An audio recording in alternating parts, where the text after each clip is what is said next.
warahmatullahi wabarakatuh.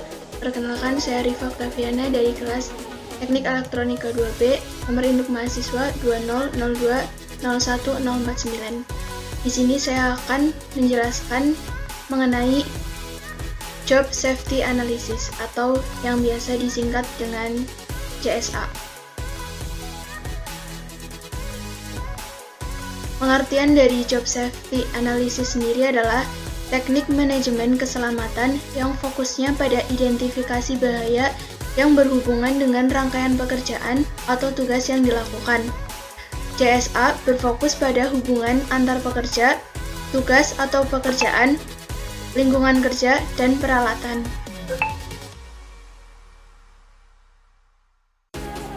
Dalam perusahaan, pihak yang dapat terkait antara lain personil keselamatan dan kesehatan kerja atau K3, manajer di lokasi dibuatnya JSA, teknisi yang mendesain peralatan, operator, personil maintenance, dan konsultan K3. Selanjutnya ada tugas supervisor dalam penerapan JSA. Yang pertama, bertanggung jawab untuk membuat JSA, mendokumentasikan berkas JSA, memberi pelatihan kepada seluruh pekerja sesuai yang tercantum di JSA, menegakkan prosedur kerja yang aman dan efisien.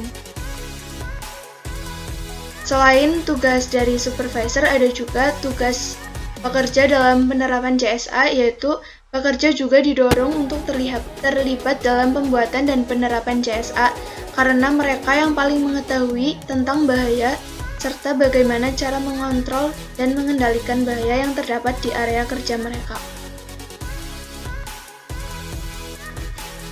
Selanjutnya ada penerapan JSA. Hal-hal yang dilakukan dalam penerapan JSA antara lain, yang pertama, identifikasi bahaya yang berhubungan dengan setiap langkah dari pekerjaan yang berpotensi untuk menyebabkan bahaya serius. Yang kedua, menentukan bagaimana untuk mengontrol bahaya. Yang ketiga, bertemu dengan pelatih OSHA untuk mengembangkan prosedur dan aturan kerja yang spesifik untuk setiap pekerjaan. Dan yang terakhir, membuat perkakas tertulis yang dapat digunakan untuk melatih staf lainnya. Selanjutnya, pentingnya penerapan JSA. Yang pertama, dapat menciptakan lingkungan kerja aman dan menekan angka kecelakaan kerja. Yang kedua, dapat membantu mencegah kecelakaan kerja dan penyakit akibat kerja atau PAK di tempat kerja.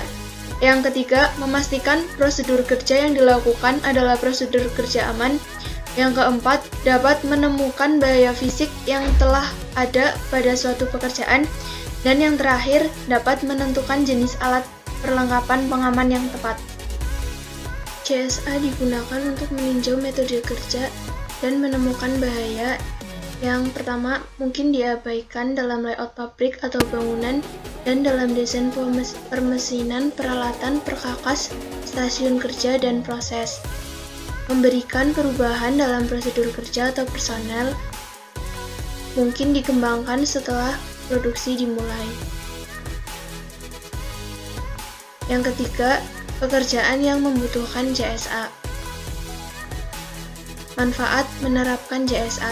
Yang pertama, membantu dalam mengidentifikasi persyaratan alat pelindung diri atau APD yang harus digunakan seperti pelindung pendengaran, mata, tangan, kaki, kepala, tubuh, pernapasan, peralatan bantuan, manual handling, dan lain-lain. Yang kedua, meningkatkan komunikasi dan kepercayaan atau trust antara manajemen dan karyawan. Yang ketiga, membantu dalam mengidentifikasi sumber energi berbahaya, lotos seperti sumber panas, listrik, hidraulik, pneumatik energi, kimia, kinetik, mekanikal, sentrifugal, gravitasi, dan lain-lain. Yang keempat, keterlibatan pekerja secara aktif dalam menerapkan sistem keselamatan dan kesehatan kerja. Selanjutnya, pekerjaan seperti apa yang membutuhkan JSA? Yang pertama, pekerjaan yang bisa menyebabkan terjadinya kecelakaan kerja atau PAK. Yang kedua, pekerjaan di mana satu kelalaian kecil yang dilakukan pekerja dapat menyebabkan kecelakaan fatal atau cedera serius. Yang ketiga, pekerjaan yang cukup kompleks dan membutuhkan instruksi tertulis. Yang keempat, pekerjaan yang berpotensi menyebabkan cedera serius atau PAK yang mematikan, bahkan untuk pekerjaan yang tidak ada riwayat kecelakaan sebelumnya. Dan yang terakhir, setiap pekerjaan baru atau pekerjaan yang telah mengalami perubahan proses dan prosedur kerja. Yang keempat, langkah-langkah membuat CSA. Langkah-langkah membuat CSA yang pertama menentukan aktivitas pekerjaan untuk pelaksanaan CSA. Yang kedua, menentukan dan mencatat langkah-langkah dari aktivitas pekerjaan tersebut. Yang ketiga, mengidentifikasi bahaya dari masing-masing langkah pekerjaan. Yang keempat, mendeskripsikan cedera atau injury yang mungkin terjadi dari bahaya tersebut. Dan yang terakhir, mengidentifikasi cara untuk mengeliminasi atau mengendalikan bahaya.